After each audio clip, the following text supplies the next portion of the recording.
Hola Kiko, hola amigos y amigas, un abrazo muy fuerte para todos y para todas. Muchas gracias por participar en esta nueva entrega de los informes trimestrales de actualidad, en este caso el correspondiente al primer trimestre del año 2026. Un informe trimestral de actualidad al que he dado por título, el que ya se ha divulgado y os ha llegado, las cuatro grandes facciones que integran hoy el núcleo duro de la élite mundial. Un asunto que considero fundamental para entender lo que está ocurriendo en el mundo en la actualidad. Todos somos conscientes que el año 2026 comenzó de una forma francamente abrupta. Nada más empezar, el 3 de enero se produjo la intervención militar estadounidense en Venezuela, que tuvimos ocasión de analizar con sosiego en el informe urgente de actualidad que se difundió a través de Ecocentro pocos días después de tal intervención. Y en las semanas posteriores, porque no llevamos ni 100 días del año 2026, fijaros que esta dinámica áspera, escarpada del año se ha intensificado. No en balde, mientras confrontaciones bélicas como las de Ucrania o como la de Sudán, que poco se habla, lejos de amainar, han continuado haciendo estragos, se han acrecentado fuegos latentes hasta hacerse patentes como el plasmado en la declaración de guerra a Afganistán por parte de Pakistán el pasado 27 de febrero. Y fue exactamente el día siguiente,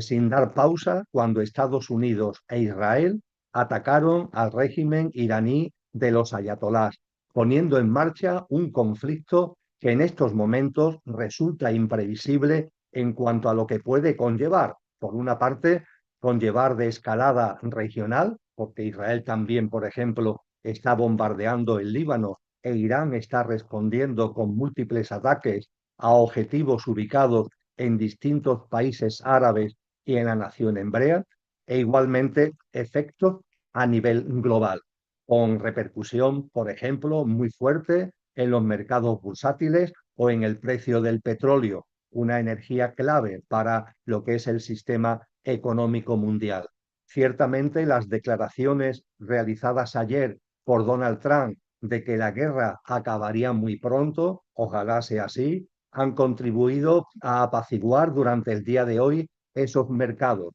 Pero en cualquier caso, hay una tensión latente e, insisto, dudas sobre la escalada regional y los efectos que todo esto pueda tener a nivel global.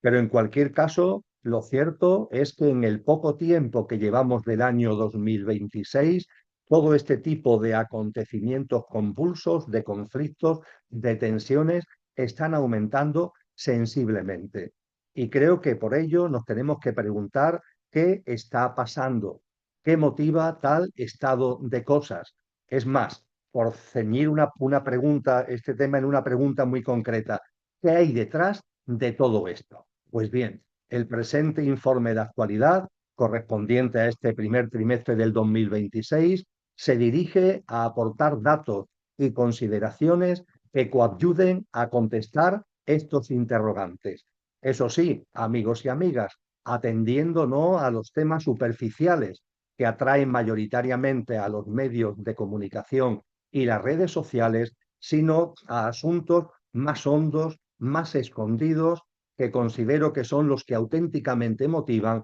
la situación actual del mundo. Y ello fuerza, ello obliga a compartir acerca de un tema que a mí personalmente no me gusta incidir mucho en ello, pero hay que hacerlo para comprender lo que está ocurriendo en el mundo y lo que puede ocurrir en el horizonte venidero. Me refiero a la élite que domina el mundo, el sistema actual. Y muy en particular nos detendremos en este informe en las facciones que pugnan y luchan en el núcleo duro de esa élite para hacerse con las posiciones de privilegio en el nuevo orden mundial. Un nuevo orden mundial que ya está, como hemos compartido en otros informes de actualidad, en muy avanzado estado de gestación, con el año 2030 como horizonte inmediato. Así que el informe que vamos a desarrollar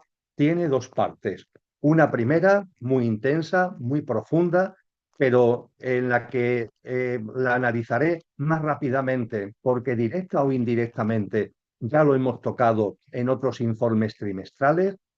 el intentar responder a la pregunta de qué es la élite, y una segunda parte, que será donde nos detendremos con más tranquilidad, sobre las facciones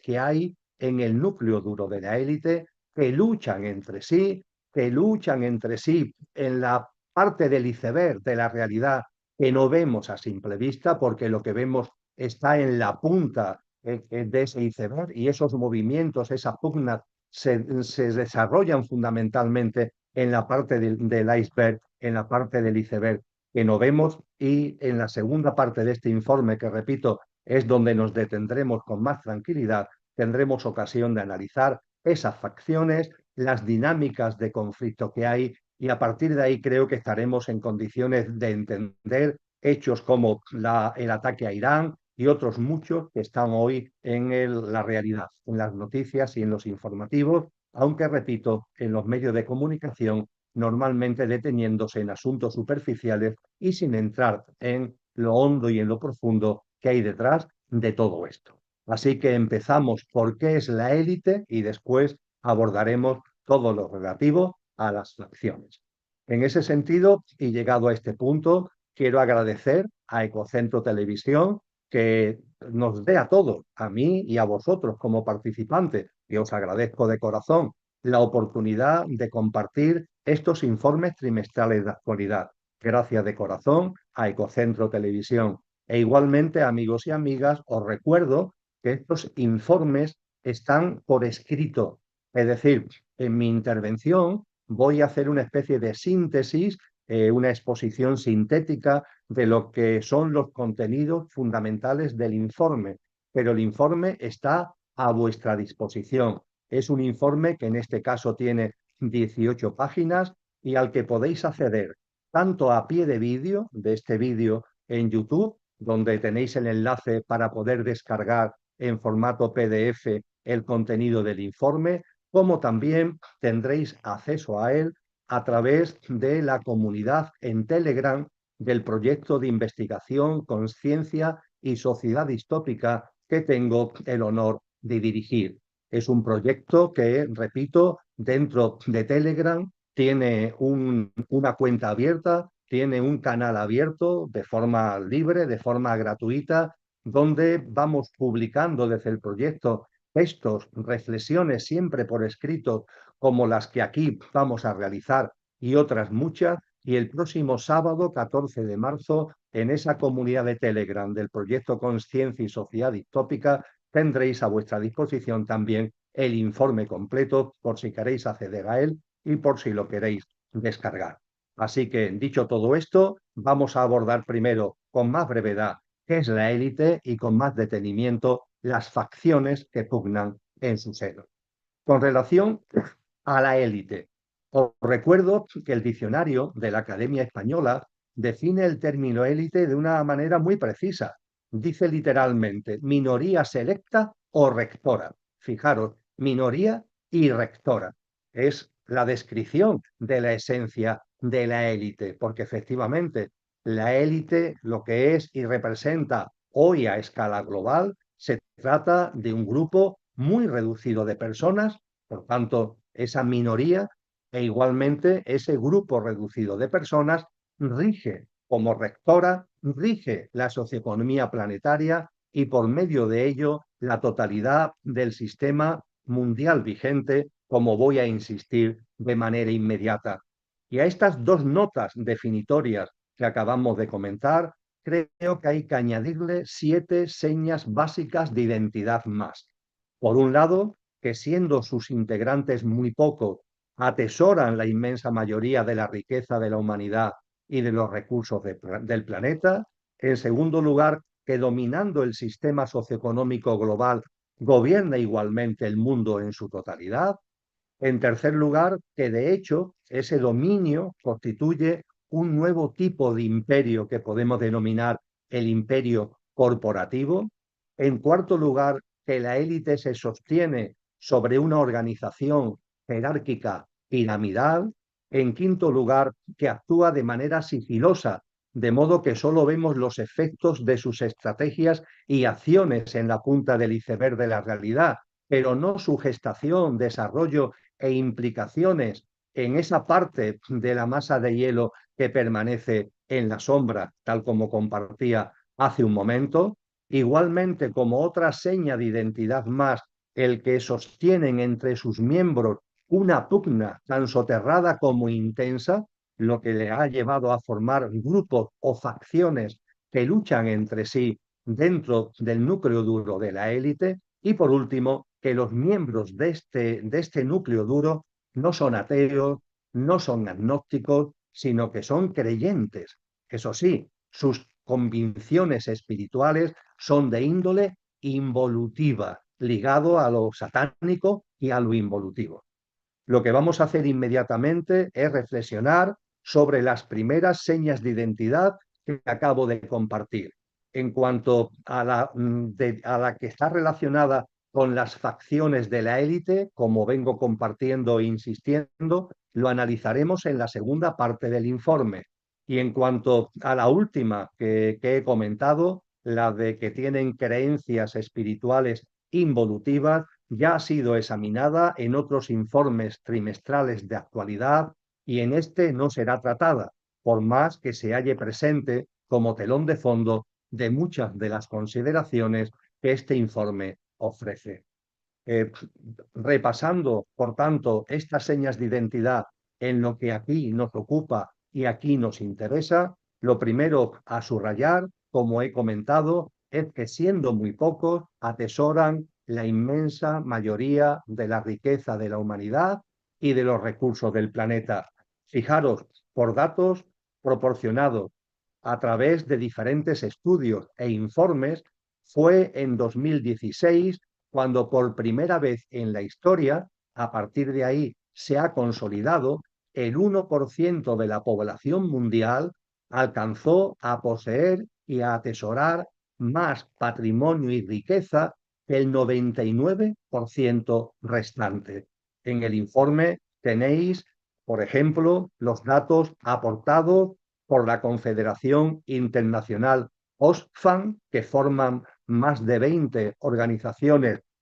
no gubernamentales que trabajan juntas en unos 70 países, y en enero del 2015 publicó un informe en el que ya se puso de manifiesto que en 2016 el 1% más rico de la población mundial poseería más riqueza que el 99% restante. Desde entonces, Oxfam publica este tipo de informes anualmente y las cifras han ido confirmando esta tendencia e incluso han puesto en evidencia que esta tendencia se ha acentuado, siendo cada vez más alarmante la concentración de la riqueza y de los recursos en menos manos. Y también en estos informes podemos ver cómo en 2017 solo 8 personas poseían lo mismo que las 4.000 millones de personas, la mitad de la humanidad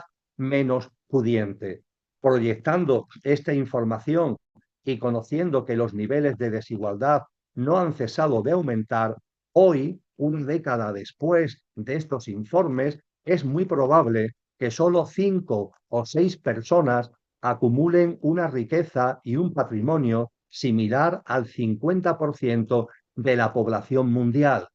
15 o 20 el equivalente al 70% de la demografía planetaria, y 30 o 40 personas más del 95% del total de la humanidad. Son cifras ciertamente tremendas que ponen de manifiesto, insisto, que efectivamente en el mundo actual, rigiendo el sistema socioeconómico, hay una minoría muy reducida de personas que son los que dominan el sistema socioeconómico, acumulan la riqueza y acumulan los recursos planetarios. Pero claro, no queda aquí la cosa. la siguiente seña de identidad que anteriormente mencionaba al hilo de lo que acabamos de compartir es que dominando el sistema socioeconómico global, este grupo muy reducido de personas gobierna el mundo en su totalidad.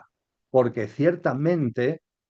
merced al dominio del sistema socioeconómico, la élite en general y su primer círculo, su núcleo duro muy en particular, controla también el entramado político e institucional a escala global, con la política y los políticos y los gobiernos nacionales y los organismos internacionales a su entero servicio y a disposición de sus dictados e intereses. Igualmente, a través del dominio del sistema socioeconómico, controla el complejo tecnológico militar a nivel planetario, convertido además en una fuente permanente de mayores beneficios y poder económico en una voraz estrategia especulativa y cortoplacista con las guerras y los rumores de guerra y lo digital y lo virtual cual grandes pilares. También a través del sistema socioeconómico dominan, controlan las estructuras mediáticas, grandes medios de comunicación de masas y el marco educativo cultural, que en verdad poco tiene ya ni de cultura ni de educación, convertidos en plataformas de propaganda, desinformación, distracción lela y entretenimiento estúpido a través de la imposición de un pensamiento único y una manera uniforme y uniformista de contemplar la vida y la existencia, con el transhumanismo como ideología y como bandera. Y finalmente, por si fuera poco, a través del sistema socioeconómico, además de controlar todo lo que acabamos de compartir de manera resumida, además también controlan, dominan los paradigmas sociológicos y los sistemas de creencias generales por medio de la permanente manipulación del inconsciente colectivo y la constante concatenación de ensayos de ingeniería social y acciones de tergiversación de la realidad, fraude y corrupción que fomentan entre la gente a escala mundial la confusión mental y el desasosiego emocional a través de eso que me gusta llamar el trípode del peligro existencial: miedo, inseguridad e incertidumbre como grandes mecanismos de manipulación de las masas. Esto ha hecho esta minoría selecta el control del sistema socioeconómico y a través del sistema socioeconómico de todo lo que acabamos de compartir, ha hecho posible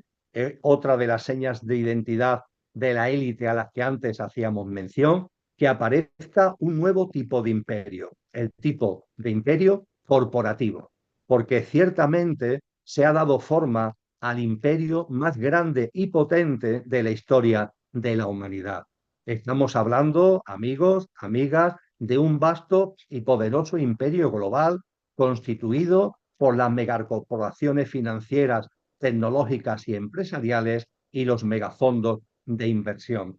Fijaros que la gente sigue pensando erróneamente en los imperios en función de lo que históricamente fueron, un conjunto más o menos amplio de territorios bajo la batuta de un país. Sin embargo, ya no estamos en el siglo XIX, donde la realidad global estaba definida por la actuación de diversos países y el colonialismo. El imperio que rige actualmente el planeta no está asociado a ningún territorio concreto, porque los megafondos y las megacorporaciones carecen de patria y no entienden de fronteras. Ni la una ni las otras existen para ellos. Cómo, cuándo y dónde quieren, invierten y desinvierten capital, localizan y deslocalizan instalaciones, contratan y subcontratan empresas y personas, etcétera, etcétera. Solo se atienen a sus propias metas, que gestionan por medio del control, como antes decíamos,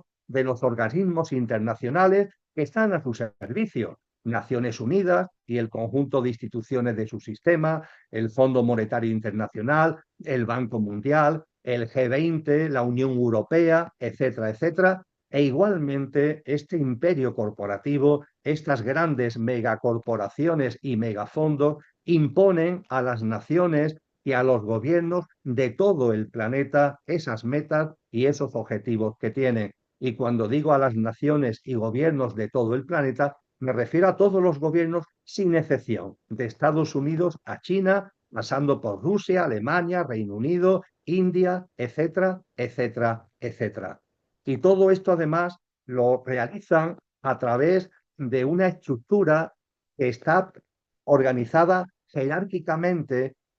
con una especie de columna vertebral donde hay dos grandes categorías o escalones. Podríamos decir que a la cabeza está el citado núcleo duro de unas pocas decenas de personas e inmediatamente debajo de este núcleo duro y en directa dependencia de estas pocas personas, el 1% del 1% de los habitantes del planeta. Estamos hablando de unas 800.000 personas en los 5 continentes actúan en los ámbitos financiero, empresarial y político al servicio de los objetivos, estrategias y acciones del núcleo duro. Y sobre este eje central binario, esta especie de columna vertebral, la élite se ordena informalmente en muy diversos niveles, que metafóricamente expresado parten de un círculo central, el núcleo duro reiterado, y a partir de ahí, como una piedra que cae en el agua, se van abriendo círculos concéntricos que se caracterizan porque son cada vez más numerosos en cuanto al número de integrantes, pero eso sí, de menor grado de riqueza y poder conforme estamos hablando de círculos que se van alejando de ese núcleo duro, de ese primer círculo. Por tanto, en definitiva, amigos y amigas, el primer círculo consta de muy pocos miembros, esos 30 o 40 en los que vengo insistiendo. A partir de ahí se despliega de modo concatenado, como las aludidas ondas provocadas por el impacto del agua en el agua de una piedra, distintos círculos. Una vasta red de élites y subélites que es utilizada por el círculo primero para sus fines, entre los que se halla el mantenimiento del resto de la población alienada, domesticada y contaminada por paradigmas y sistemas de creencias que se caracterizan por ser tan egoicos como egocéntricos. Y todo ello se sostiene bajo una estructura piramidal férreamente jerarquizada que tiene su correspondencia y correlato en los organigramas de dirección, gestión y control de esos megafondos, megacorporaciones transnacionales, así como en distintas sociedades secretas surgidas en buena parte de la corrupción vivida desde hace más de un siglo por las logias masónicas y de Illuminatis, y también por sociedades discretas como el Club Bilderberg, que actúan tanto de grupos de influencia y lobbies de presión como de plataformas de captación de posibles acólitos, es decir, de personas que sigan con una actitud de dependencia y subordinación las directrices de la élite, y estos nuevos adeptos son iniciados para la causa en el contexto de estas sociedades secretas y discretas. No obstante, hay también que subrayarlo, todo lo descrito se encuentra en el momento actual en pleno proceso de reconfiguración, porque como recordaba hace un rato al principio de mi exposición, estamos en una fecha, estamos en un momento donde el nuevo orden mundial que tiene el 2030 como horizonte está en un avanzado estado de gestación y el poder y la riqueza se está concentrando más cada vez en los círculos primeros del entramado, y el entramado va suprimiendo de la estructura y se van vaciando de contenido los círculos más inferiores e incluso determinadas sociedades secretas y discretas que simple y llanamente han dejado de ser útiles y hasta se han convertido en una rémora innecesaria. Y todo ello, como seña de identidad que también anteriormente aludíamos, mediante una actuación sigilosa, de la que solo vemos sus efectos en la punta del iceberg de la realidad. Esto es enormemente importante. El núcleo duro de la élite prefiere actuar por lo menos todavía, ya veremos a partir del 2030, pero todavía prefiere actuar en el anonimato, a modo de gobierno mundial en la sombra, en la tramoya del escenario, moviendo y llevando los hilos de los que en este se comportan como meras marionetas suyas, aunque se consideren muy importantes y así lo consideren la mayoría de la ciudadanía. Por esto, y por duro que sea, es fundamental percatarse de que, en primer lugar, la política en general, la de cada uno de los países y la de los bloques en los que se agrupan y los gobernantes en particular, así como la geoestrategia y posicionamientos internacionales, no son sino la punta del iceberg, lo que vemos del mismo y el espacio de juego de las aludidas marionetas, a la par que permanece oculto la mayor parte de la masa de hielo, que es donde de verdad se toman las decisiones y se ejecutan las acciones que después vemos reflejadas de formas muy diversas en la punta del iceberg. E igualmente, para terminar este recorrido por las señas de identidad que antes citaba y que interesa especialmente al hilo de este informe, estamos hablando de que dentro del núcleo duro de la élite hay luchas internas por ocupar las posiciones de mayor privilegio. Siempre la ha habido, pero ahora más, porque estamos en la antesala de la configuración de un nuevo orden mundial. Hay que tener en cuenta que los miembros del núcleo duro de la élite y los integrantes de los distintos círculos que de él dependen no mantienen lazos de camaradería o de confraternidad, todo lo contrario,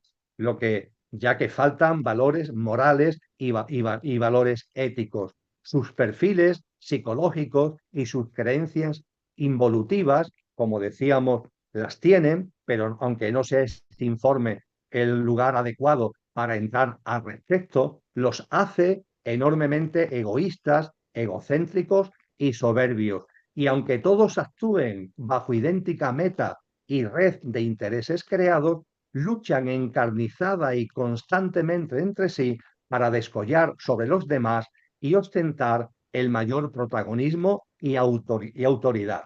Precisamente son estas luchas en la parte del iceberg que no vemos, las que percibimos y sufrimos como sociedad y como humanidad en la punta de la masa de hielo que sí vemos en términos económicos, geoestratégicos, institucionales y políticos. Por tanto, lo que a simple vista vemos como disputas y enfrentamientos entre países y bloques son realmente manifestación directa de luchas dentro de la élite por ocupar las mejores posiciones en el seno del nuevo orden mundial. Y es aquí donde tenemos que entrar ya, es ya el momento, en las facciones que hay en el núcleo duro de la élite y en la lucha, en la pugna que mantienen entre sí.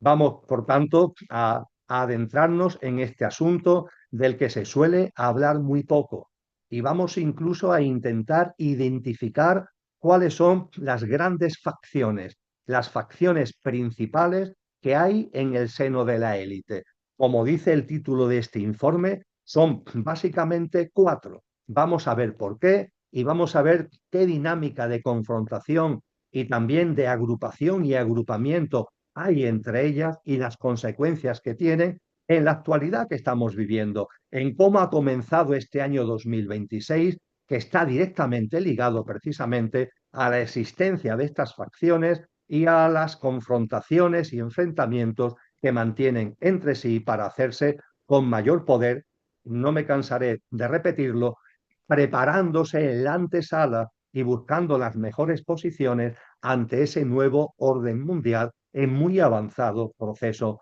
de configuración. Bien, vamos en primer lugar a hablar esto de las facciones. En directa conexión con todo lo que acabo de exponer y muy especialmente con lo último, en cuanto a las crecientes pugnas entre los miembros del núcleo duro de la élite, se han generado a lo largo de la historia y operan facciones que compiten entre sí.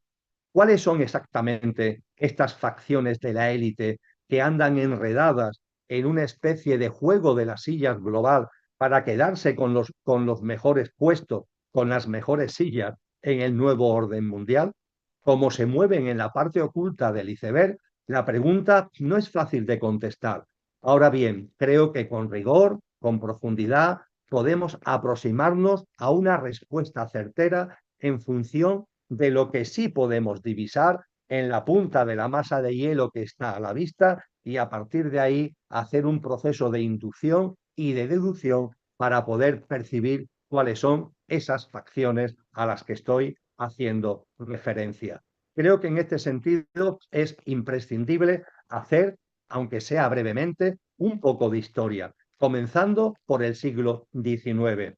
Conviene recordar que lo que se denomina globalización no ha comenzado ahora, ha comenzado hace mucho tiempo y fundamentalmente tuvo un impulso muy importante con el colonialismo en general y con las características que este colonialismo adquirió en el siglo XIX en conjunción con la revolución industrial y la llamada modernidad política en particular.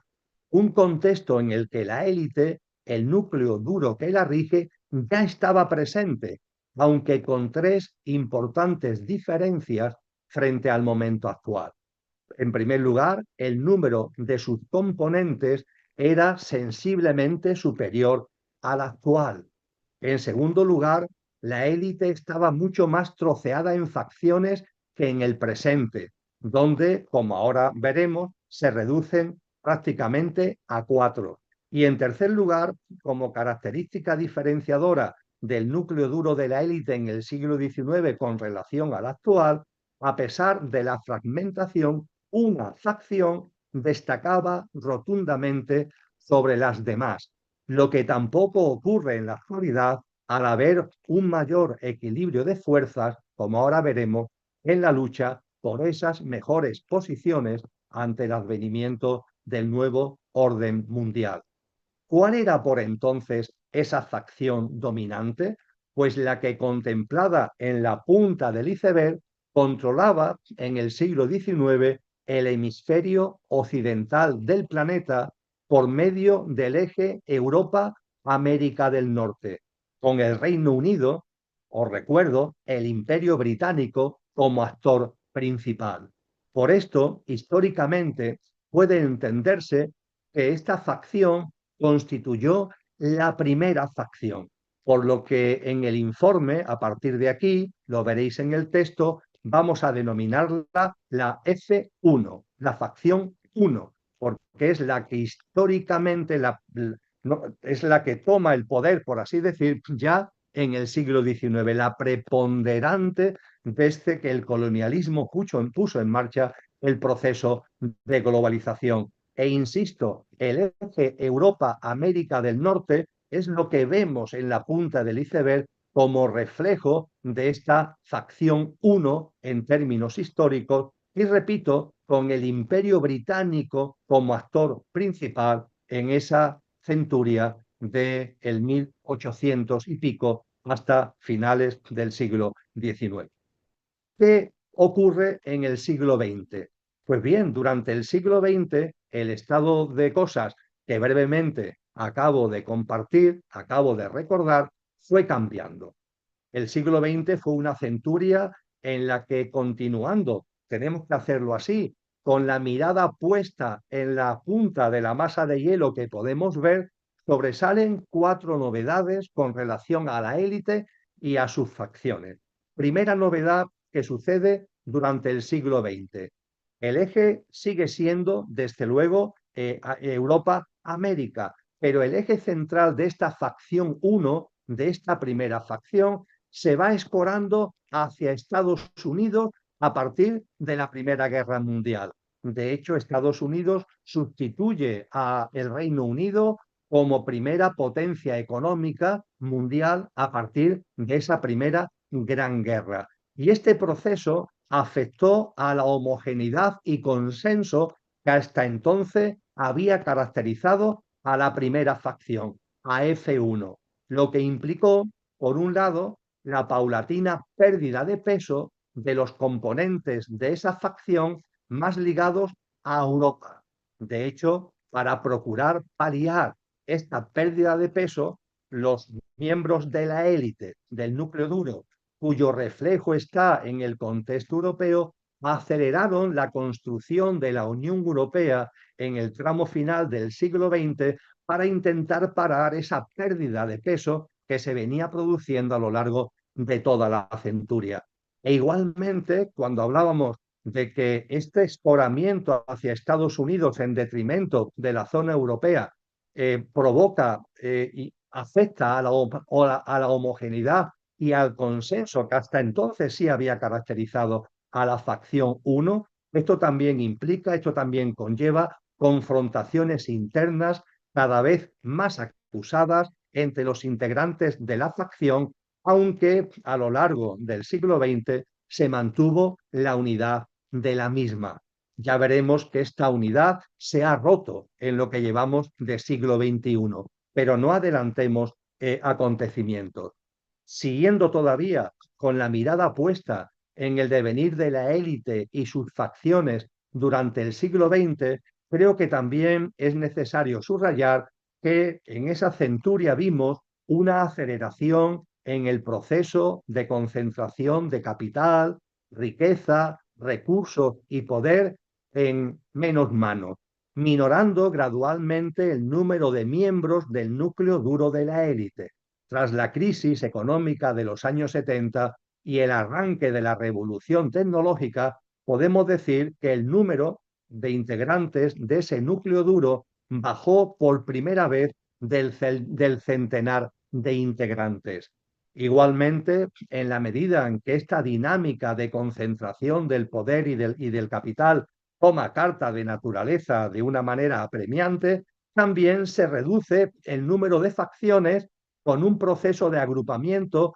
cada vez mayor en torno a las más potentes, porque en el siglo XIX la F1 era claramente la dominante, pero había otras facciones y eran relativamente numerosas. Durante el siglo XX esas otras facciones fueron siendo menos y hubo un proceso de agrupamiento cada vez mayor, repito, en torno a las más potentes. Fue esto lo que en parte explican confrontaciones como la Primera y la Segunda Guerra Mundial. Y es a partir de la Segunda Guerra Mundial y el Ecuador de la centuria donde se produce una mayor relevancia de facciones del núcleo duro de la élite que hasta el momento habían sido menores en cuanto a su capacidad e influencia, lo que derivó, fijaros, en dos cosas. Por un lado, la Guerra Fría entre Estados Unidos,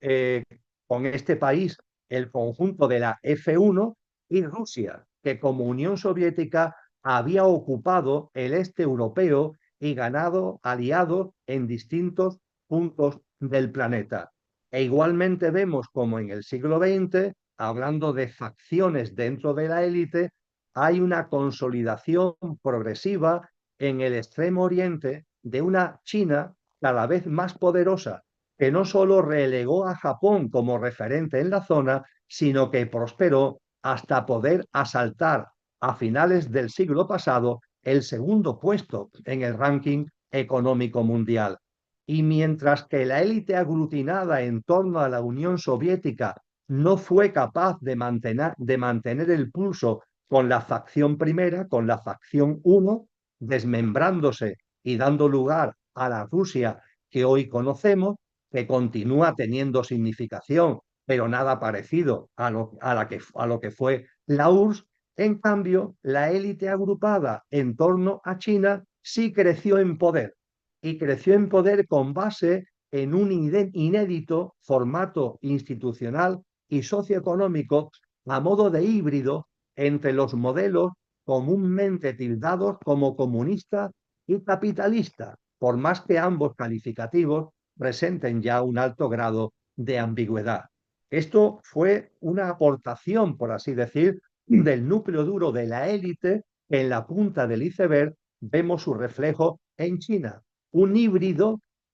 que para la élite se ha mostrado muy válido para extraer lo mejor de esos dos modelos a su servicio, lógicamente, que se habían venido considerando contradictorios y contrapuestos, e incluso que este híbrido emerja como un formato socioeconómico e institucional muy adecuado en atención a los requerimientos del nuevo orden mundial. Por esto, los miembros del núcleo duro de la élite, que en la punta del iceberg están detrás de China y del indicado híbrido, finalizaron el siglo XX configurando por derecho propio la segunda facción. La podemos denominar F2 dentro del retirado núcleo. Por tanto, podemos decir que si el siglo XX comenzó con una facción claramente dominante, F1, el siglo XX terminó con esa facción todavía dominante, pero ya con una alternativa, con una facción 2 en torno a lo que en la punta del iceberg vemos como China había adquirido potencia y había adquirido carta de naturaleza en el juego mundial. Y entramos así en el siglo XXI. Conforme la élite involutiva apremiaba sus planes hacia el nuevo orden mundial, no me cansaré de decirlo, con el 2030 como fecha de referencia, tras la aprobación de la famosa agenda en septiembre del 2015, se precipitaron los procesos reseñados y las cuitas en el seno del núcleo duro de la élite. Y esto ha tenido varias consecuencias muy importantes. Vamos por partes. En primer lugar, los conflictos y desavenencias en el interior de la primera facción de F1 terminaron por estallar y romper su unidad. Hemos compartido que cuando a principios del siglo XX se escora la F1 de Europa hacia Estados Unidos, a partir de ahí empiezan a aparecer diferencias, empiezan a aparecer tensiones dentro de F1. Pues bien, esas tensiones se mantuvieron latentes a lo largo del siglo XX y ya con el siglo XXI en marcha se han aflorado con claridad hasta el punto de que hoy dentro de F1 hay que hablar de dos facciones, ambas dentro de F1, pero que ya marcan posiciones distintas. Ahora veremos la enorme repercusión que esto tiene en la actualidad que estamos viviendo, marcan posiciones distintas y mantienen una pugna entre ellas. Podemos hablar, por tanto, que dentro de la primera facción de F1 hay una facción F1A y otra facción F1B. Es decir, ya no solamente hablamos de F1, todo lo que es el eje occidental, y F2 en la punta del iceberg, lo que tiene que ver con China, sino que en el cuarto de siglo, en número redondo que llevamos del siglo XXI, dentro de F1 se ha producido una división, F1A y F1B. Con relación a la F1A, podríamos decir que por sus planteamientos estratégicos y operativos puede ser calificada como más clásica,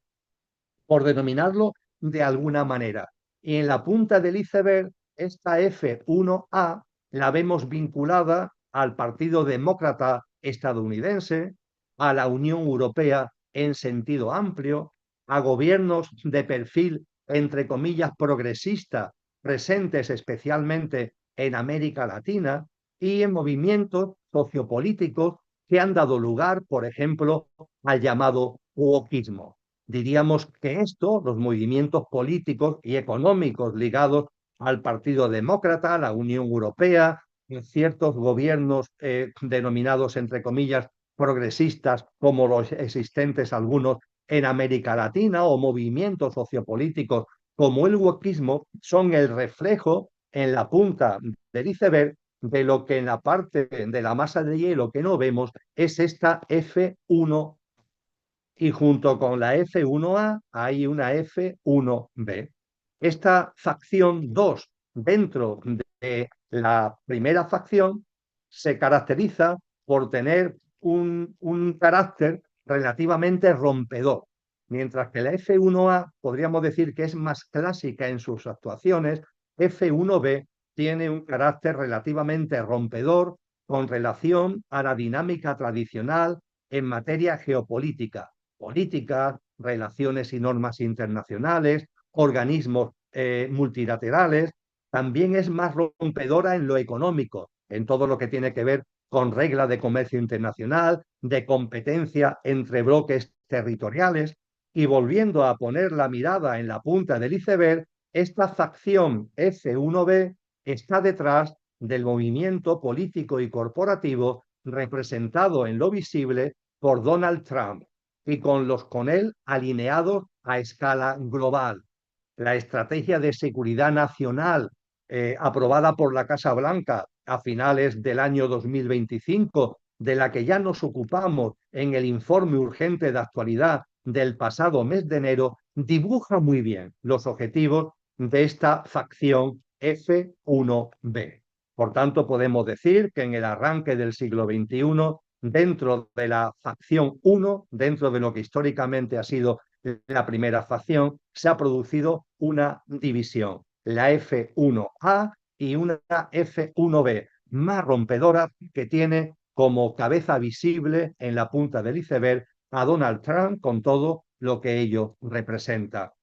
En paralelo, ¿qué pasa con la F2? Esa F2 ligada en la punta del iceberg fundamentalmente con China y todos sus aliados y todas sus alianzas. Pues bien, en lo que llevamos de siglo XXI,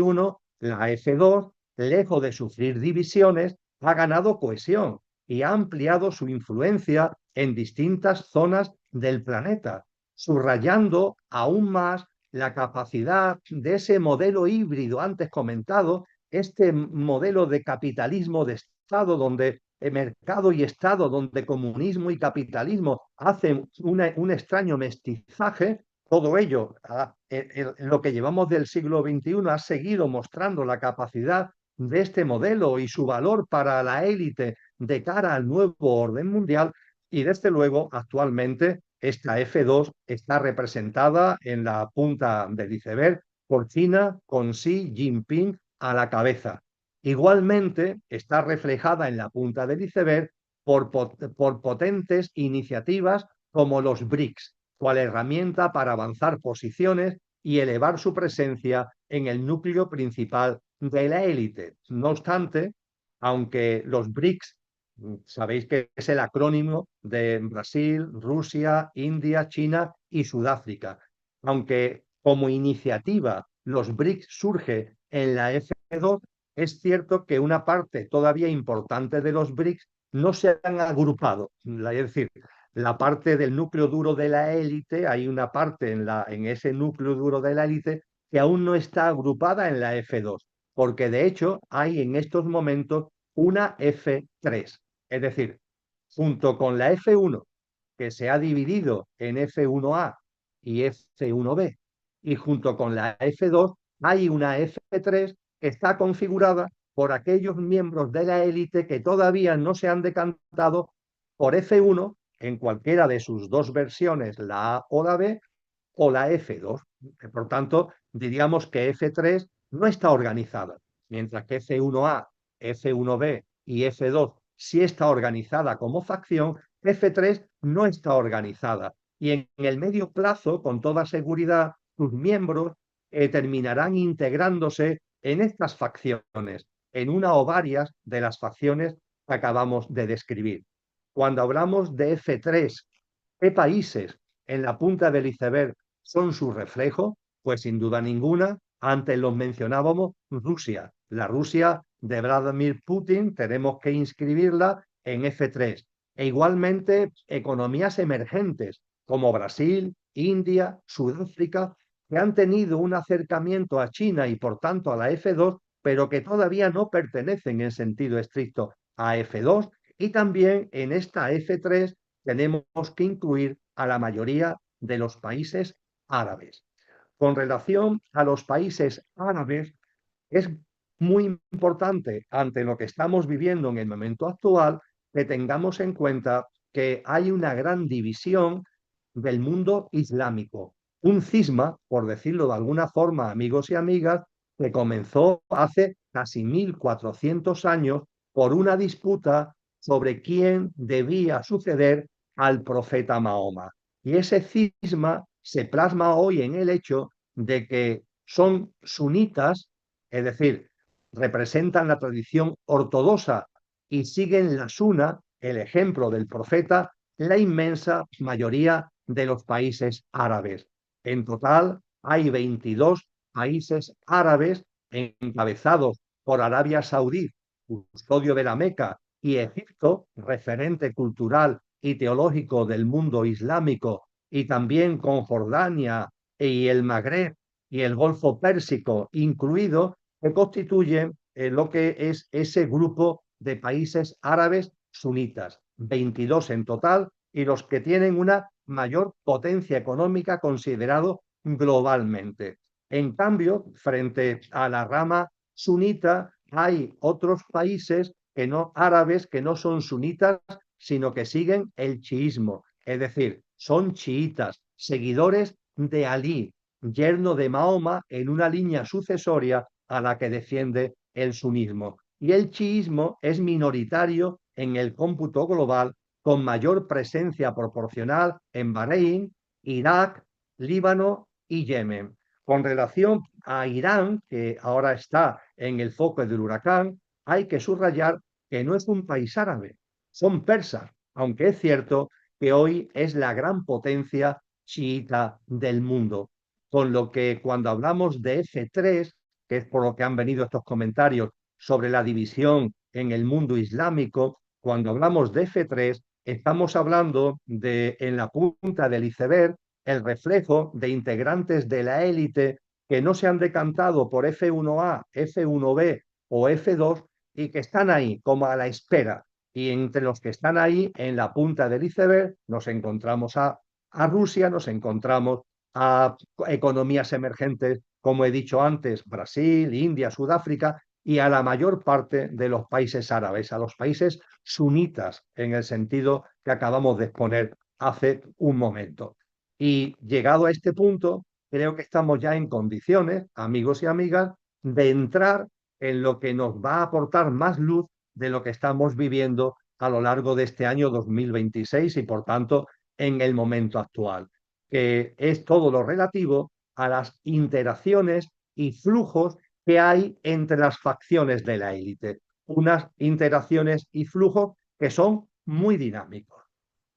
Concretamente, creo que estamos en condiciones de afirmar que 30 o 40 personas que conforman el núcleo duro de la élite mundial se agrupan actualmente en las 4 facciones que acabamos de brevemente, sintéticamente, poner sobre la mesa. F1A, F1B, F2 y F3. Y como decía, las interacciones, los flujos entre estas 4 facciones son muy dinámicos y todavía muy volátiles, aunque cada vez menos, como porque nos vamos acercando, no me cansaré de insistirlo, a ese año 2030 tan importante para la élite en cuanto que debe estar configurado el nuevo orden mundial. Y en este marco de interacciones y flujos muy dinámicos entre las 4 facciones de la élite, vamos a ir por partes en el análisis que, como decía, nos va a aportar luz sobre lo que está pasando en el momento presente. Vamos a comenzar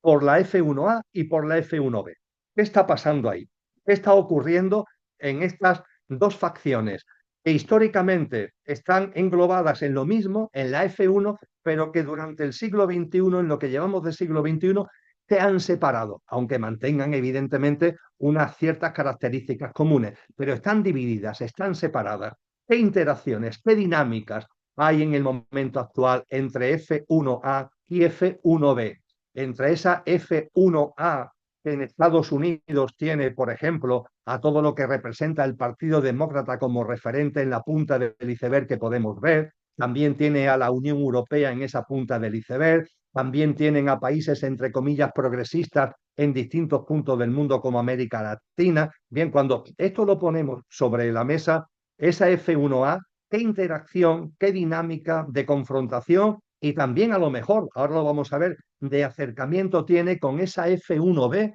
que sin duda ninguna tiene a Donald Trump como la cabeza visible y como el referente fundamental en la punta del iceberg. Pues bien, podemos decir lo siguiente. En primer lugar, en las relaciones entre la F1A y la F1B, lo primero que podemos observar son tensiones significativas dentro de Estados Unidos,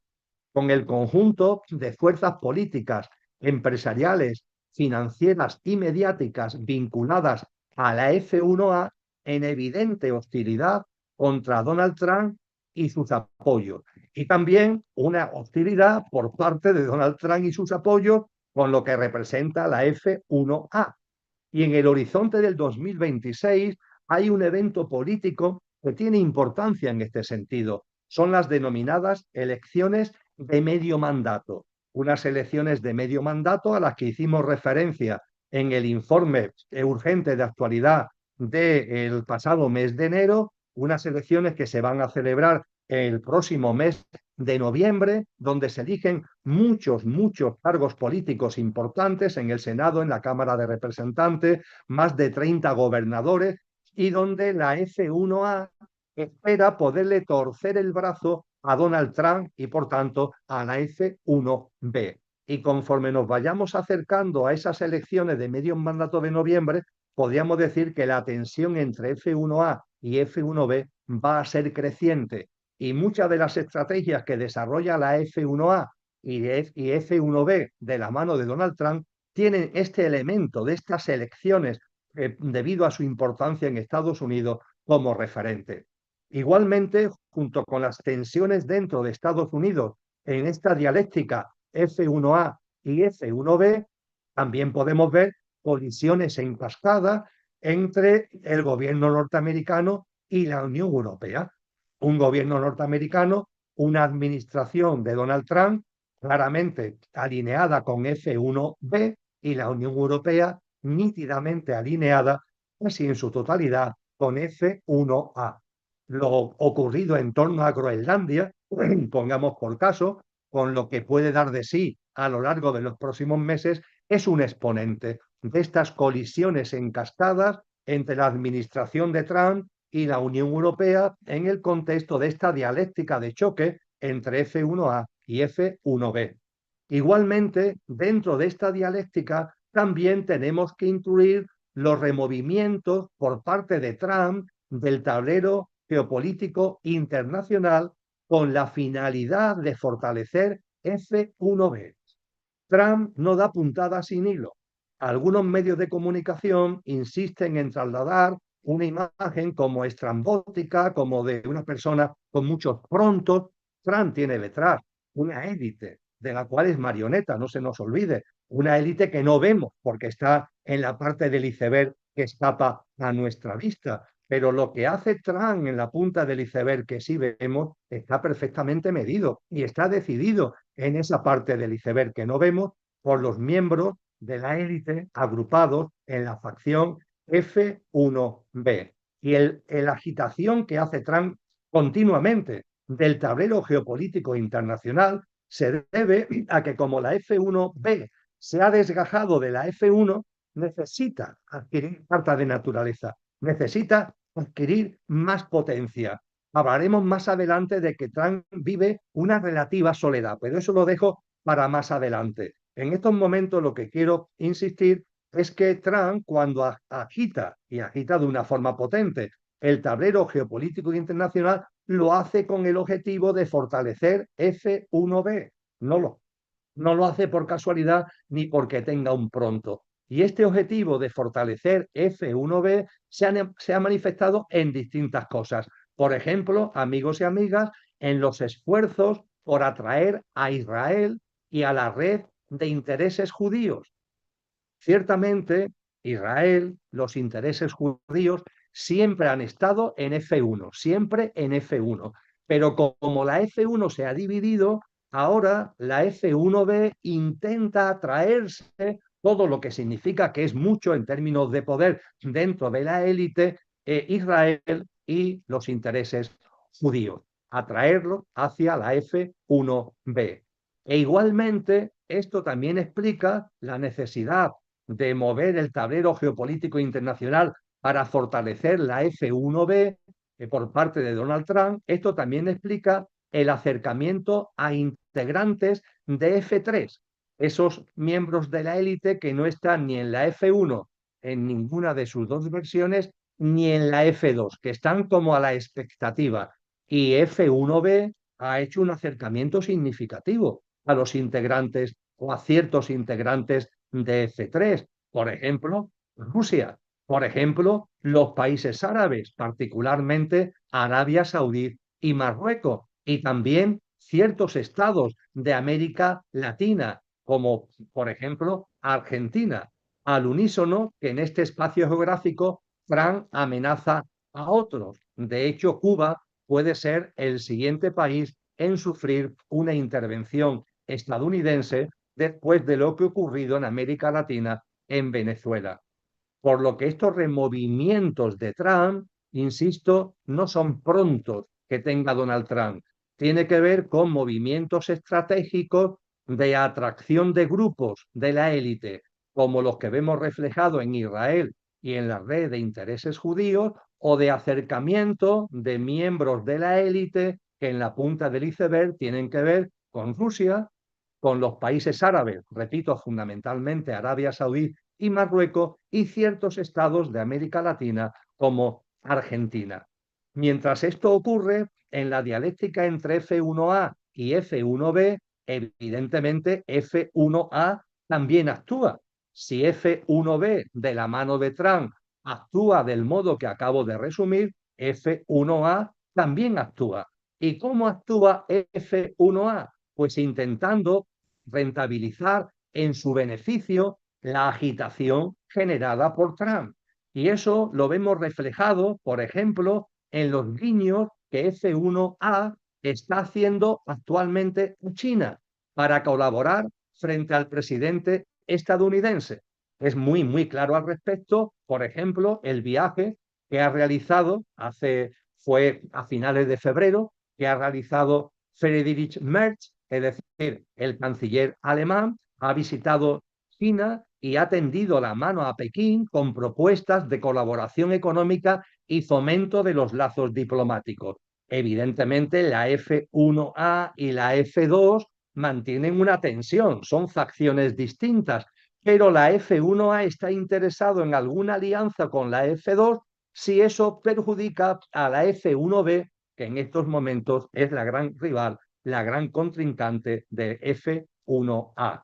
E igualmente, en este intento de rentabilizar en su beneficio la agitación geopolítica internacional generada por Donald Trump, F1A también ha lanzado iniciativas para captar integrantes de F3. Si decíamos antes que F1B se acerca a países como Rusia, como Arabia Saudí, como Marruecos, etcétera, si eso lo decíamos antes, F1A también está haciendo sus movimientos y ha sido muy claro en estas últimas semanas la puesta en marcha de Canadá, que pertenece a F1A, la puesta en marcha por parte de Canadá de una especie de club, le ha llamado, traducido al castellano, un club de poderes medios orientado a reconstruir, entre comillas, el fracasado orden internacional y que no es sino el intento de la F1A través de Canadá de congraciarse y atraer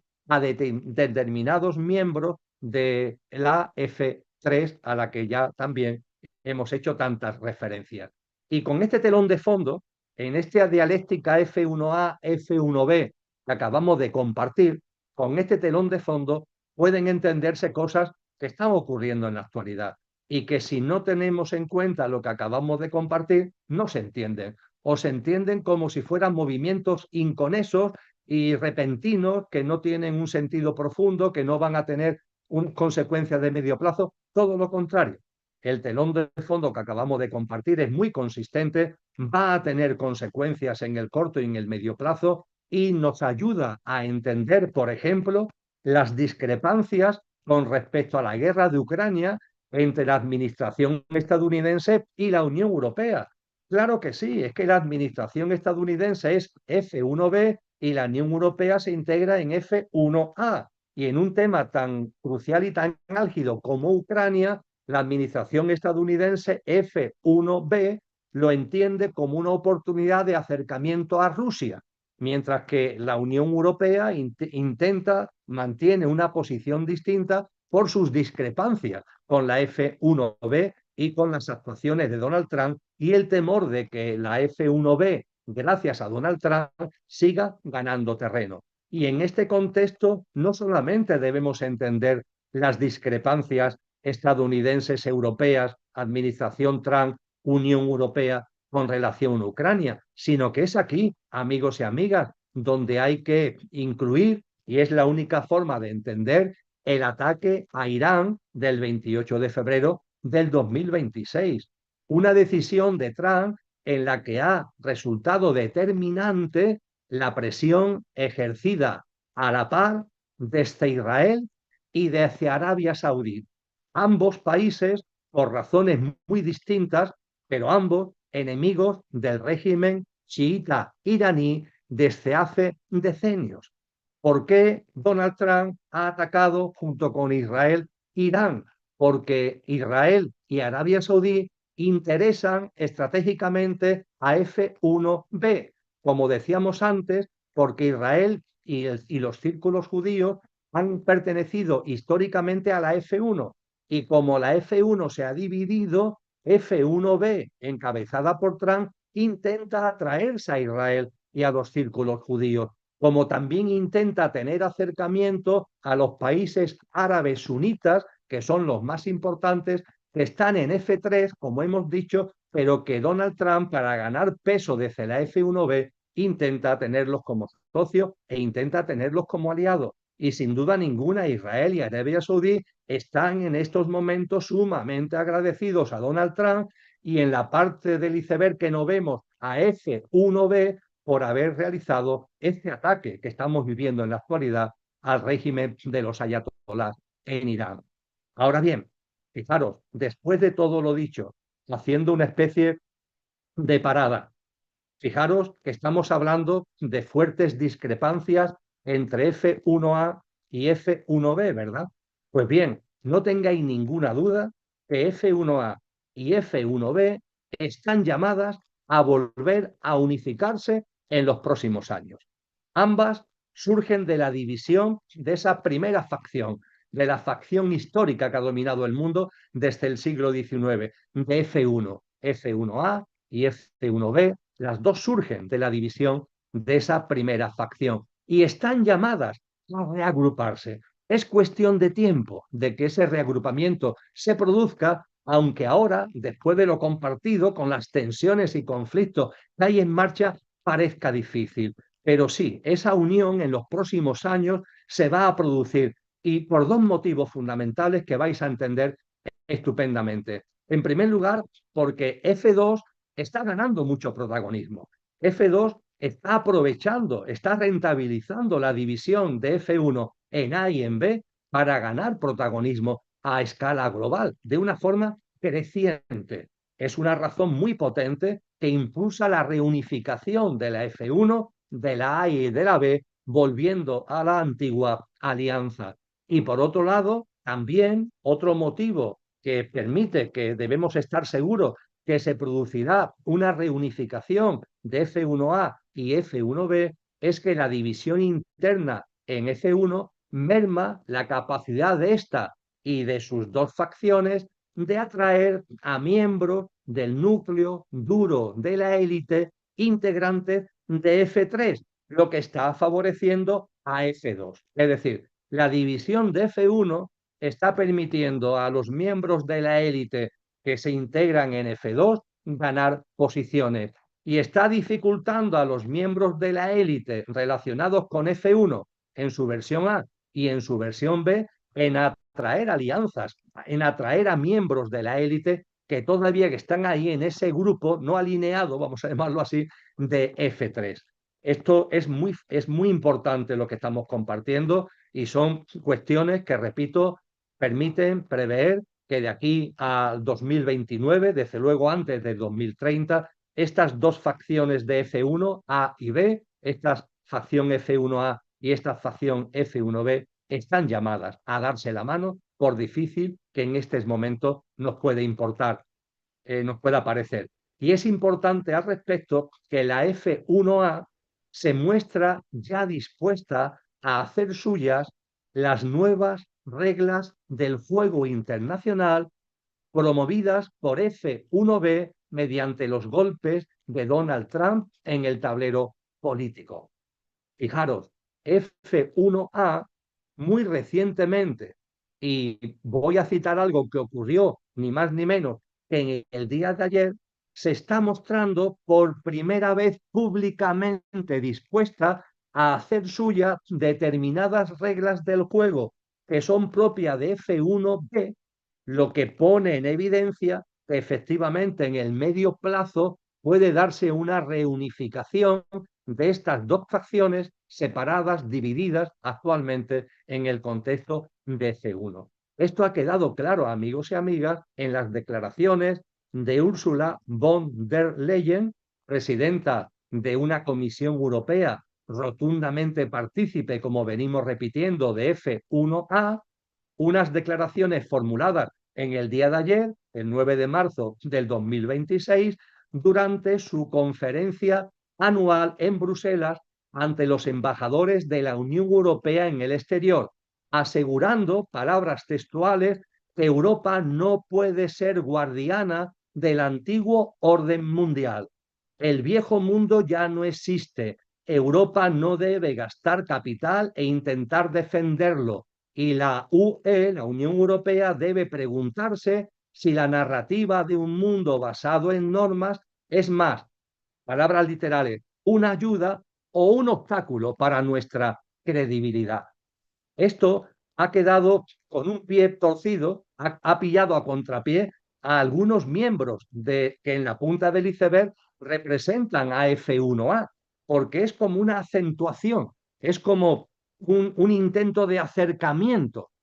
Donald Trump, a través del F1B, está implantando, está promoviendo un mundo en donde las reglas, las normas tradicionales ya no tienen sitio. Hasta ahora F1A aparecía como garantes, o por lo menos eso decía, de esas normas, de esas reglas, etcétera, etcétera. Y ahora fijaros que por primera vez, y no es una voz cualquiera, estamos hablando de lo que en la punta del iceberg representa a F1A como presidenta de la Comisión Europea, acaba de decir en el día de ayer lo que acaba de decir, lo que pone en evidencia que hay ya un proceso que iremos viendo a lo largo de este año 2026 y también del 2027 con toda seguridad las plasmaciones que van teniendo, pero de acercamiento, porque tanto a F1A como a F1B le interesa en su momento el reagrupamiento en una F1 única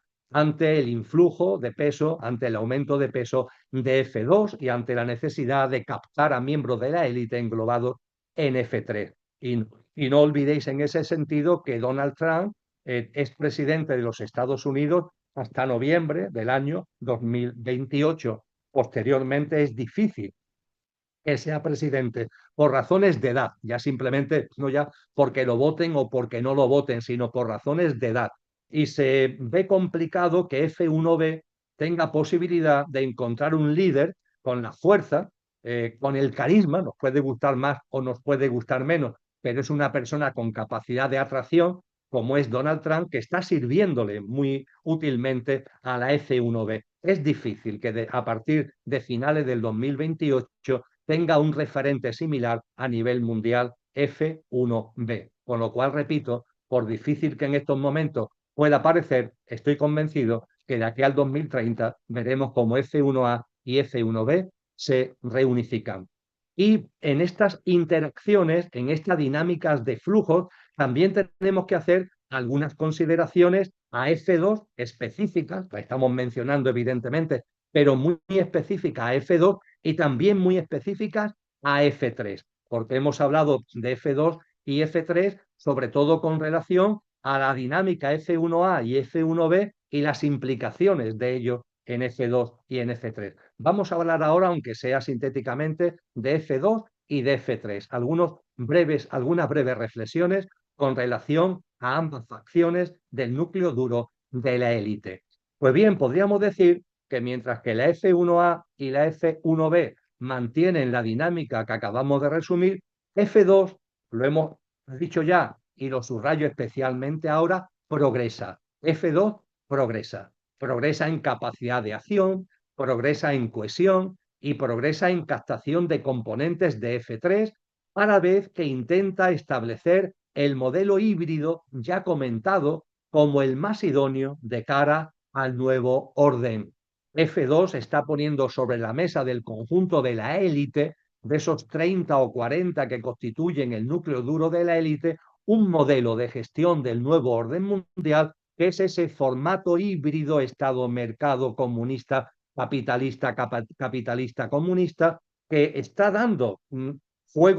está teniendo resultados muy positivos para China y para otros países en el momento actual. Y China, en plena escalada bélica actualmente en Oriente Próximo, no duda en reivindicarse como la fuerza más importante del mundo para la paz, la estabilidad y la justicia. Estas son palabras textuales pronunciadas por el ministro de Asuntos Exteriores chino, Wang Yi, el 8 de marzo, hace 2 días, ante la Asamblea Popular Nacional, la reunión anual del legislativo chino. Y es allí donde Wang Yi, una persona que es como la mano derecha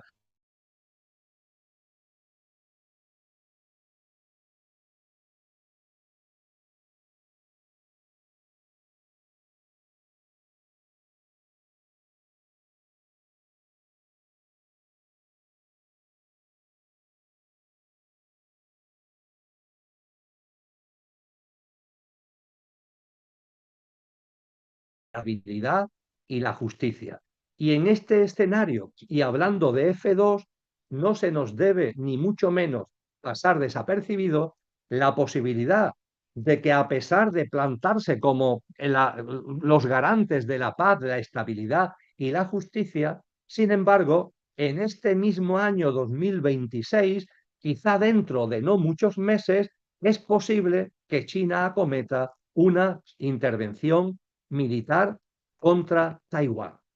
No en balde, en lo relativo a la invasión de Estados Unidos, el ataque de Estados Unidos a Irán, ha llamado la atención la moderación mostrada, como antes ya ocurrió con la intervención en Venezuela por Rusia y por China.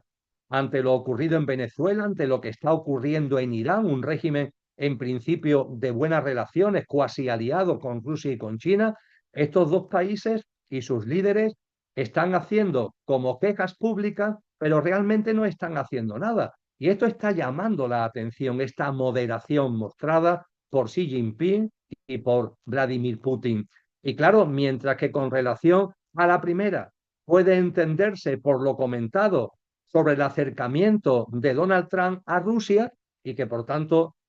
Rusia está recibiendo unas contrapartidas con el tema de Ucrania, en el caso de China puede tener como contrapartida que la administración Trump mire hacia otro lado, más allá de los meros discursos de condena, ante una invasión china de una isla que Pekín considera una provincia rebelde, que debe ser reunificada, según el régimen chino. Como nota a pie de página, tener en cuenta que solo una docena de naciones, como Paraguay, Ciudad del Vaticano o Belice, reconocen a Taiwán como un Estado independiente. La mayoría de los países, incluyendo muchos países europeos como España, Estados Unidos, la Unión Europea en su mayor parte, no tienen relaciones diplomáticas oficiales con Taiwán para no romper con Pekín. Y Taiwán no es miembro de Naciones Unidas desde 1971, cuando su asiento fue entregado a la República Popular China, con lo que es muy probable que F2 y China en particular, más allá de ofrecerse como garante de estabilidad, quizás también para poner de manifiesto su peso y para poner de manifiesto su poder, nos podamos encontrar en el corto plazo, a lo largo de los próximos meses, con una intervención china en la isla de Taiwán. Repito, una isla que Pekín considera una provincia rebelde que debe ser reunificada. Lo iremos viendo a lo largo de los próximos meses. Y en cuanto a la F3, ¿qué podemos decir específicamente sobre estos miembros de la élite que no están alineados con F1 en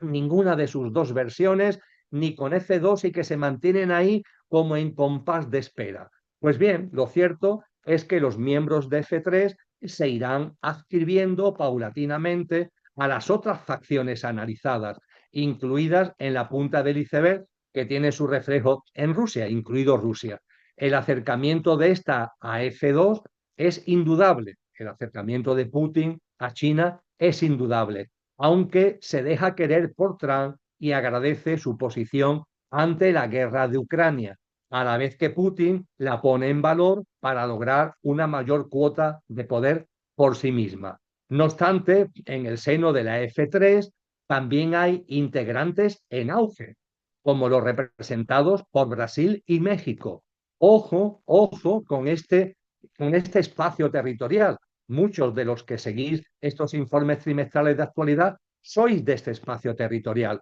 Estamos hablando de dos naciones, Brasil y México, que en el plazo de 5 a 7 años podrían posicionarse entre las 10 mayores economías del mundo. Un impulso que no se fundamenta únicamente en su extensión territorial o en la riqueza de sus recursos, sino en un giro profundo de sus estructuras productivas y tecnológicas que los sitúa como actores relevantes en una economía global cada vez más fragmentada, lo que a su vez implica un cambio estructural en el peso económico de América Latina, capaz de modificar el liderazgo tradicional de diversas potencias históricas. Por tanto, dentro de la F3, con independencia de que hay un movimiento seguro de acercamiento a F1, A o B, o a la F1 reunificada, o a la F2, pero dentro de la F3 estamos viendo cómo miembros de la élite representados en la punta del iceberg por países como Brasil y México están adquiriendo un peso y una importancia realmente significativos.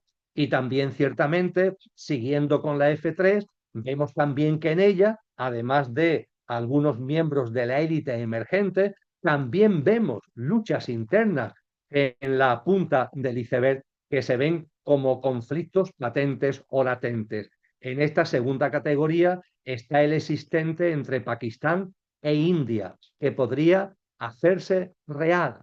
Hay analistas que estiman, amigos y amigas, que la declaración de guerra abierta de Pakistán a Afganistán, al Afganistán de los talibanes, el pasado 27 de febrero, esta declaración de guerra de Pakistán a Afganistán la mencionamos en la introducción del informe, pues bien, que esta declaración de guerra abierta forma parte de la preparación militar del régimen islámico pakistaní, del régimen islámico con capital en Islamabad, para atacar a India en el contexto de una disputa territorial y política que ambos países mantienen sobre la región de Cachemira. Es una confrontación en torno a Cachemira histórica, viene ya de lejos, y de la misma forma que compartíamos anteriormente con la mirada puesta en F2, que un posible conflicto que agite el tablero internacional a lo largo de este año 2026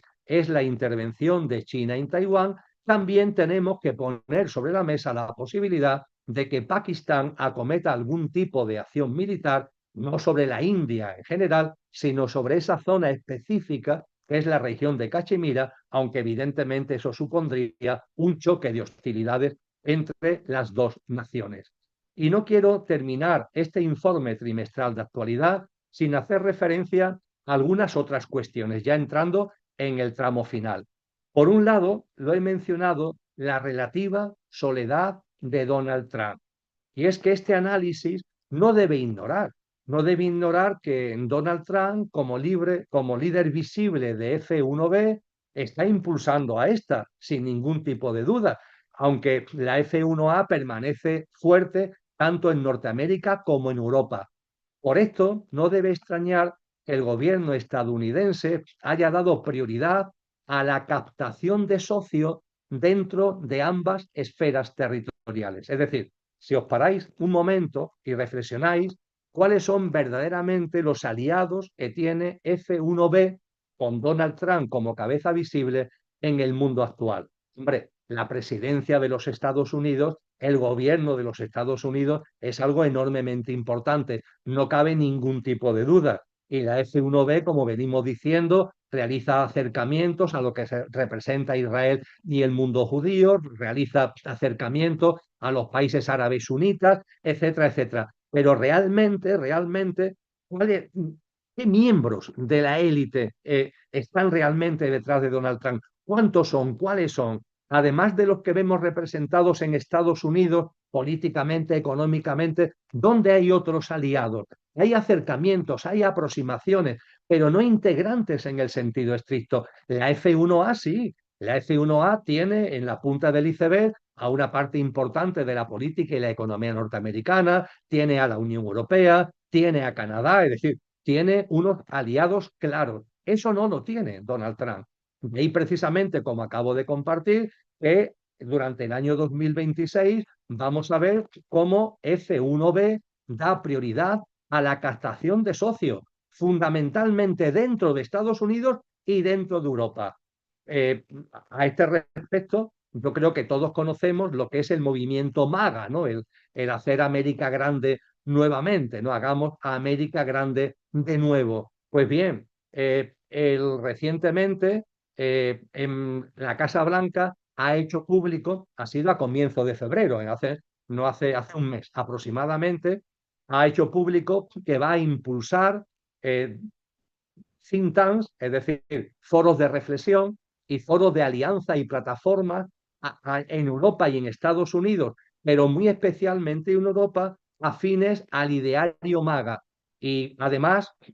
este movimiento se dirige a cuestionar leyes digitales de regulación de lo digital y de lo virtual y a fortalecer las derechas nacionales pensando la relación transatlántica y abriendo un nuevo frente de influencia política. Esta financiación por parte de MAGA, por parte de la Casa Blanca, por parte de este movimiento de partidos políticos en Europa puede dar lugar a nuevas tensiones y puede dar lugar a nuevas situaciones de conflicto entre F1A y F1B, con Europa como escenario de juego fundamentalmente a lo largo de este año 2026. Pero os pido que reflexionéis sobre esto, sobre la soledad en el contexto que estamos comentando de Donald Trump, que no tiene, como sí le ocurre a otras facciones, unos aliados sólidos, por decirlo de alguna manera. Y desde luego, amigos y amigas, como se deriva de este conjunto de consideraciones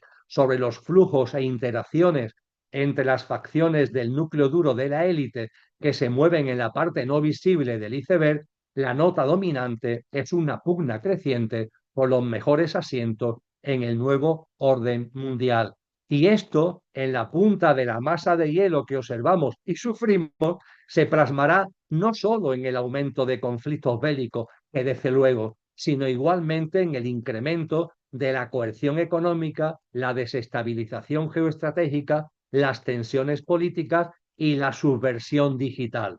Por tanto, un desorden global es el caldo de cultivo ideal para el nuevo orden mundial, tal como expusimos en el informe urgente de actualidad del pasado mes de enero. Con relación, por tanto, al futuro, y ahora sí que ya concluimos, lo que podemos de alguna manera prever es, como hemos dicho, las tensiones crecientes entre todas las facciones que acabamos de comentar, en pleno juego de las sillas por las mejores posiciones de poder en el nuevo orden mundial y oteando el horizonte inmediato, la prognosis invita a prever que F2 va a continuar actuando para ganar peso y acercar a sus filas a integrantes de F3, mientras que F1B, sin menoscabo de sus tensiones con F2, procurará de la mano de Trump mejorar posiciones frente a F1A. Eso sí, cuando nos aproximemos a 2030, es probable que solo sean dos las facciones en pugnas entre sí dentro del núcleo duro de la élite. La resultante de la reunificación, como antes compartía, de F1A y de F1B y de aquellos miembros de la F3 que logren atraer, y por otra parte F2. F2 tal como la conocemos actualmente y lo que pueda atraer de F3. Podríamos decir, por tanto, que para el 2030 lo más probable es que tengamos dos facciones, F1 reunificada y F2, y que F3 se haya agrupado una parte de la F3 en torno a F1 y otra parte de la F3, yo creo que la mayor parte de F3 en torno a F2. Y esta facción F2 va a responder plenamente,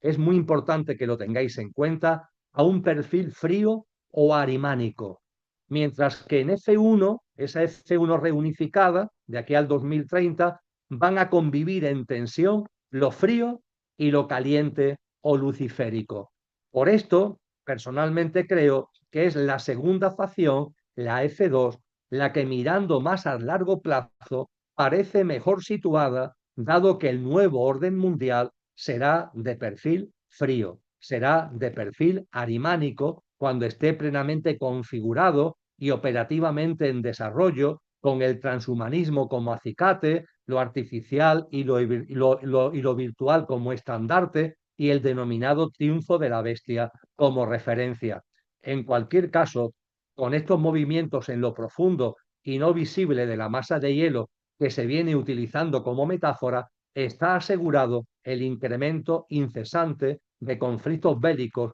económicos y geoestratégicos, políticos y sociales en la punta del iceberg en el año 2026, en el año 2027, en el año 2028 y muy probablemente incluso en el año 2029. Y todo ello oteando ese futuro con el que estamos cerrando el informe, donde también podemos ver que, desde luego, el poder estará cada vez en menos manos, cada vez en un menor número de miembros de la élite, otros serán yendo expulsados en ese juego de la silla al que ya he hecho referencia. Y también es importante que tengamos en cuenta que los aliados del presente son los adversarios del futuro y que en ese sentido el juego de las sillas va a seguir quitando elementos de encima, y creo que se puede prever que allá por el 2030-2031 los 30 o 40 que actualmente constituyen el núcleo duro de la élite no pasarán de ser unos 10 o 12. Posiblemente, si atendemos a algunos símbolos, a algunas metáforas, a algunas señas y algunos guiños que se nos hacen en libros como el Apocalipsis, sean una decena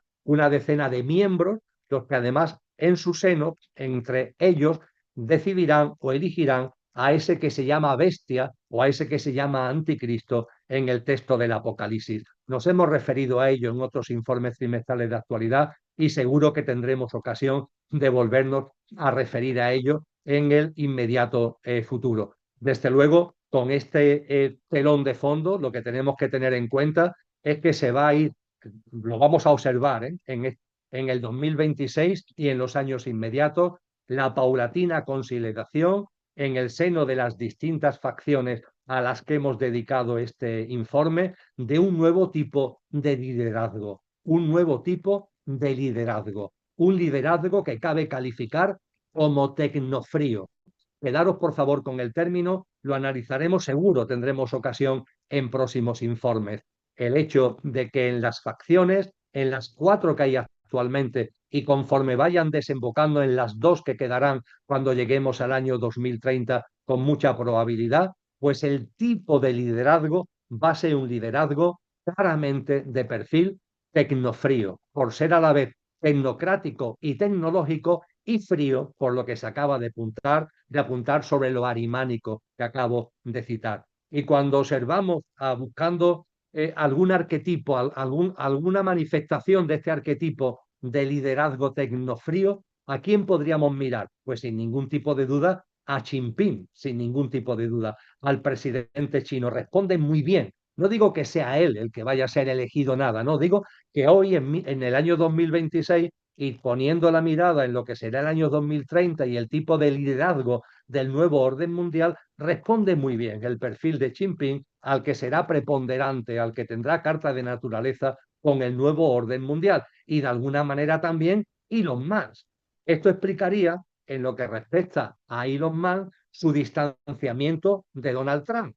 Cumplido el objetivo del lanzamiento público de la figura de Musk a escala mundial, el arquetipo que representa es el llamado a sustituir a Trump en el contexto, además, de la aludida unificación entre F1A y F1B. No estoy diciendo con esto que Elon Musk vaya a suceder a Trump en la presidencia de los Estados Unidos. No, lo que estoy diciendo es que el perfil que representa Elon Musk, tecnofrío, tecnocrático, tecnológico y frío, es el perfil que la F1A y la F1B, máxime cuando vayan llevando a cabo la reunificación, van a adoptar. Y es un perfil muy semejante al que ya a través de Xi Jinping tiene presente la parte del núcleo duro de la élite que en la punta del iceberg vemos como China. Así que seguro que, amigos y amigas, con estas 4 facciones en el candelero, con las dinámicas que hemos compartido, con los anticipos de algunos conflictos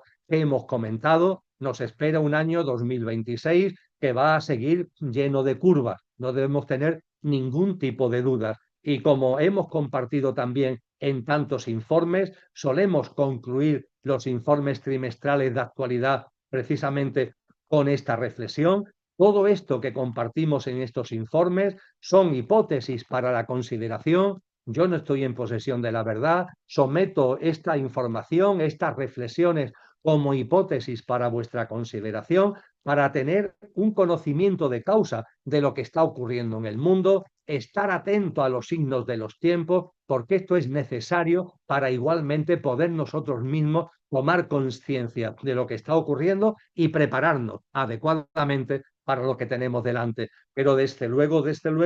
desde una premisa muy importante. Sabemos o creo que nos podemos acercar a saber del modo que en estos informes trimestrales venimos haciendo a lo que ellos quieren. Y sabemos que ellos van a lo suyo. Y como sabéis que me gusta decir, ellos a lo suyo y nosotros a lo nuestro, por favor, nosotros a lo nuestro, porque sí, está muy bien toda esta información, está muy bien conocer todo lo que ocurre, incluso ponerse por delante para poder vivir todo esto con una serenidad, con una armonía, con una tranquilidad y que no nos coja por sorpresa, pero sabiendo que efectivamente ellos tienen muy claro a dónde van. Ellos tienen el objetivo final de extraviar almas, porque saben que ese nuevo orden mundial que están construyendo, con eso no termina nada, porque lo que vendrá cuando corresponda es el final de esta generación humana que está anunciada ni más ni menos que por Cristo Jesús, que terminará con este sistema,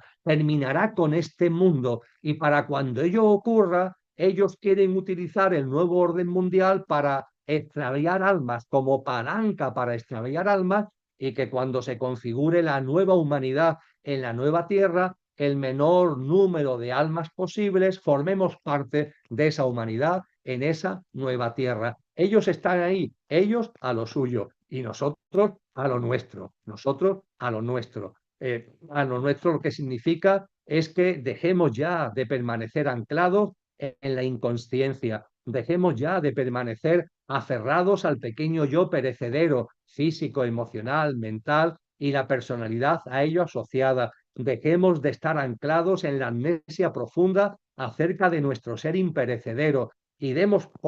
potencia, demos fuerza a lo trascendente que hay en nosotros, a nuestro verdadero ser, a lo divinal y sobrenatural que está en nuestra esencia. Vamos a decir adiós a la alienación, a la mediocridad, al ensimismamiento, al narcisismo, al engreimiento. Vamos a decir adiós al victimismo, al derrotismo. No, no, ni victimismo ni derrotismo. Sí, sabemos lo que ellos quieren, sabemos lo que van a hacer, pero nosotros tenemos fuerza desde nuestro verdadero ser para, en medio de este huracán de magnitud aceleradamente creciente, ponernos en el centro del huracán, poniendo en el centro del huracán, haciendo nuestro ese nacer de nuevo al que también nos convoca Cristo Jesús, un nacer de nuevo en lo personal, un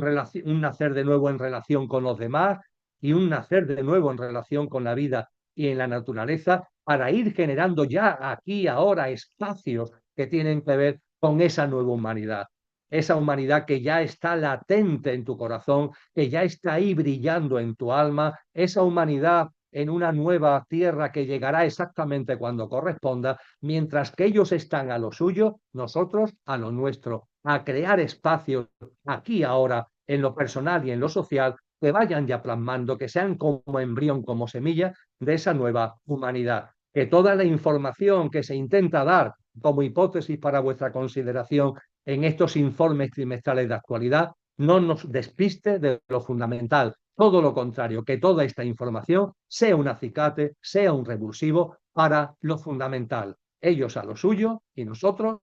a lo nuestro. Muchas gracias, amigos y amigas. Como siempre, es un privilegio poder compartir estos informes trimestrales de actualidad. Muchas gracias a Ecocentro y muchas gracias a Kiko por estar ahí al frente de los mandos operativos. Un gran abrazo a todos y muchas gracias por vuestra participación. Gracias, Emilio.